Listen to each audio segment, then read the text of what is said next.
hey, well, a big part of what I try and do on this particular channel is just to sort of not necessarily go through everything in the expanded universe, but to sort of talk about some of the unique things about it and why it is that you might want to pick up one sort of thing over another, which RPG to pick up if you want to know more about a particular sort of story, what sort of special things are in special editions of various EU content. Why would you get a hardback and a paperback? I've done videos, for instance, just on the broad question of why do you want to have, say, two editions of the same book? Well, there might be sort of special things in the different versions. Today, I want to focus on another sort of example, another interesting case study. Now, the unifying force here. This is the last chapter in the wonderful new Jedi Order, the expansive, comprehensive new Jedi Order. It's really funny. Sometimes I'll talk with fans who are, they're into the EU, but it's funny. I've noticed there's actually an increasing amount of sort of mixed feelings about the new Jedi Order, and sadly, part of it just comes down to just how long it was. Wow, that was a lot of books to have to read about it. But gosh, for me, it's like, I wish this would have gone on forever. In fact, there were a number of books from this series that were canceled. And boy, it would be great someday to see those, ultimately sort of see the light of day. Who knows, maybe someday. But Unifying Force by James Luceno. So it's a winner for me. It's James Luceno. It's a great story. It's a great end cap. There's just a lot of stuff I could say about the story, but I don't want to spoil it. I want you guys to read it, and I'm sure some of you have, and I'd be interested in your thoughts on it. But so, hey, James Luceno, Unifying Force, beautiful hardcover, great cover. What are you going to do? It's all you need, right? Well, you need one other thing, and you need the paperback edition too. Well, why do you need the paperback? Well, it's the same story, right? So again, it's sort of absurd to have two versions of the same story up on the shelf. But one of the really neat things about this is at the very end, there's an interview with some of the authors and the creative team that put the whole new Jedi Order together. What's so neat about that is some of the stuff you learn. You're going to find out little basic things like, where did the name for the Vong come from? They tell you. It's a really funny story. Believe it or not, it relates to a restaurant.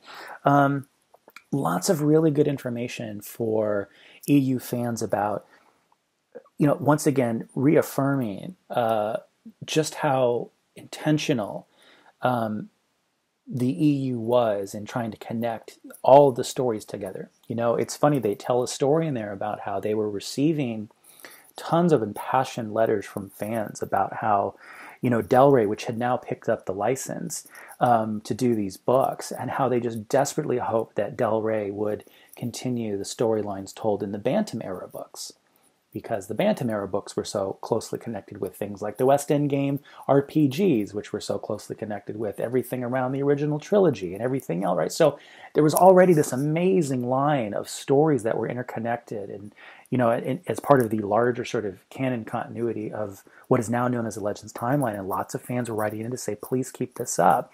And you're here in the end of this, in this book, in this Q&A, to sort of realize that, yeah, like that's what they wanted to do. And it's really neat. And yes, like Lucas was himself really involved. They get into things like, hey, Chewie's death, right? And I hope that, spoiler alert.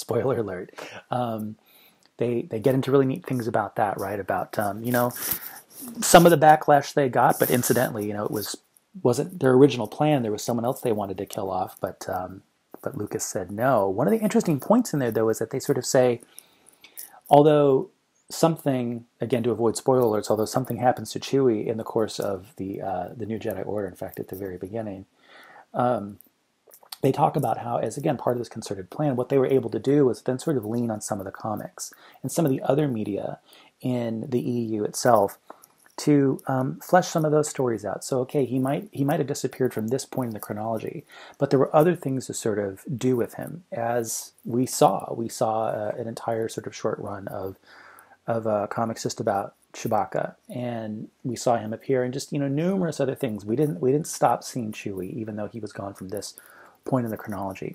And in a way, they make the point that, look, believe it or not, it actually might have done something to elevate Chewie's position in the EU. We've got more stories about him now. We know more about him because of some of the really bold decisions that this editorial team made on the new Jedi Order storyline. So it's really cool. So there's lots of fun stuff like that you pick up. And it's the sort of thing that, again, some of these things you could just find in Wikipedia if you did your research and you dug around, right? But again, to have it as part of this book, to learn a little bit more about what went into the book, what went into the series, how it connects to everything else. It's really neat. I just love sort of kind of this meta take on books themselves. I mean, you realize, for instance, why it was that, like a lot of Star Wars titles, there are always some things that are hardcover and some things that are paperback. And it sometimes feels inexplicable, right? Like, why was it the case that in the Clone Wars Multimedia Project, most of the books were in hardcover, but something like Yoda Dark Rendezvous, one of my favorite books in that series, an important book about important characters like Dooku and Yoda, was paperback? Well, there's a reason there, and the reason was, at least according to editors at the time, that the hardcovers were supposed to be about the main characters. The paperbacks, things like MedStar and other books like that, were supposed to be about the lesser-known characters. Well, obviously, Yoda is not a lesser-known character, but sadly, the Yoda book was a replacement book for Escape from Dagu, which was a Clone Wars novel about sort of like a prison break that unfortunately never got published. It got canceled.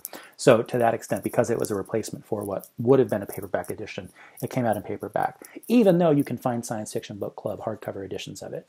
But I digress. The point here is that you learn that with the New Jedi Order, the idea originally was that the hardbacks were going to be sort of the main storyline, and the paperbacks were going to sort of tell kind of some of the stories in between. But again, what's so cool is they realized what a gem they had on their hands, that even the paperbacks were able to delve into some really cool territory. It's a great series. It's a commitment. It's a lot of books. It's a lot of pages.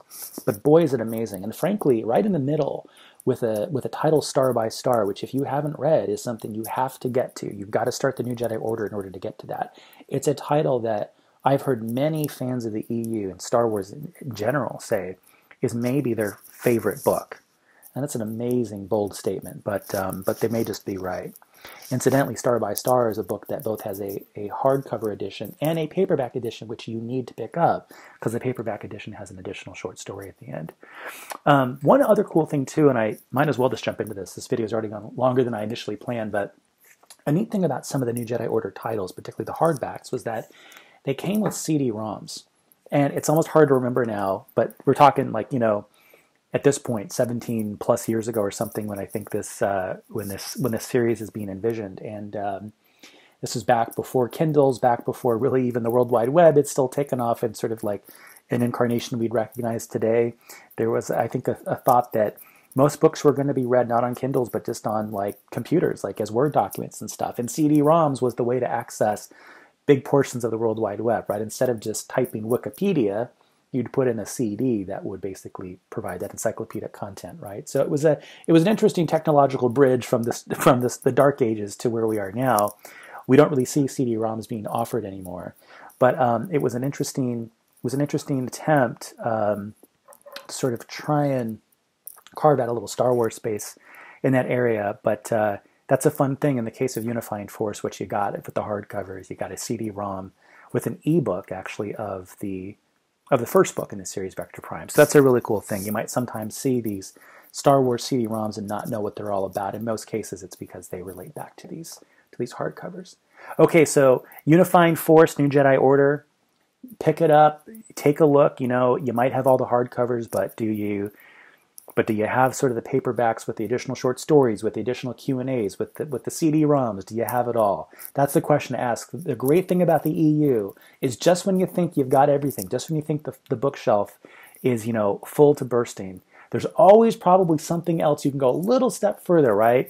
It's got a different cover, or it's got a different short story at the back, or there's a CD-ROM with that, or there's something else, there's a poster included. There's just a million things that you can pick up. So it's so exciting. The EU, even though Disney is not yet, although I think someday they will, allow Legends storyline to continue, even with it sort of currently stopped in its existing form, there's almost a limitless lifetime of stuff to continue to pick up, collect, read, and enjoy. All right, that's it. I'll come back later with tons more treasures of the Star Wars EU.